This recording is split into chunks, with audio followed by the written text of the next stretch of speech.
Hi my dear குட்டீஸ், welcome back to our channel குட்டீஸ் Tamil beads.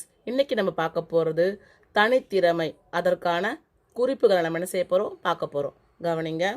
கடின சொற்கள், வெளியூர், பொறுப்புகள், படை தளபதி, இரவு காவல் அமைச்சர், அதிவேகமாக, பகைவர்கள், திறமைகள், அடையாளம், எச்சரிக்கும், தனித்திறமை, பொருள் கூறுக, அரசர், மன்னர், தகுதி, தரம், பணி, வேலை, மிரண்டு, பயந்து, வேகமாக, விரைவாக, பகைவர்கள், எதிரிகள்.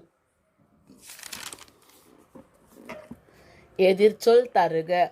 இரவு, பகல், சோம்பேறி, சுறுசுறுப்பு, மெதுவாக, வேகமாக, பகைவர்கள், நண்பர்கள், வெளியூர், உள்ளூர், சரி, தவறு. பிரித்து எழுதுக. இரவு காவல், இரவு கூட்டல் காவல். அதாவது பிரித்து எழுதும்போது இரண்டு பொருள் வரணும். இரவு கூட்டல் காவல்.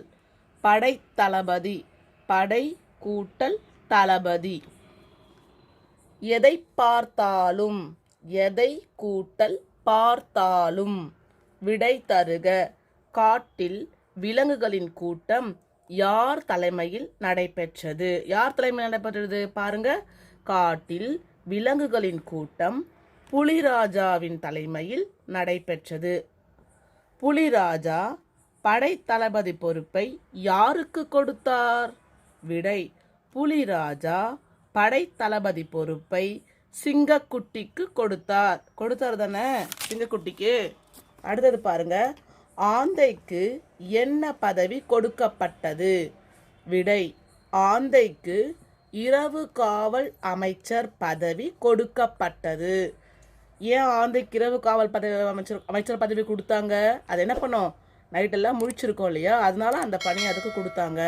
கரடி எந்தெந்த விலங்குகள் தகுதியற்றவை என கூறியது? கரடி எதெல்லாம் வேஸ்ட்டு, ஒன்றுத்துக்கும் யூஸ் ஆகாதுன்னு சொன்னது எந்தெந்த விலங்குகள்னு கேட்குறாங்க. விடை.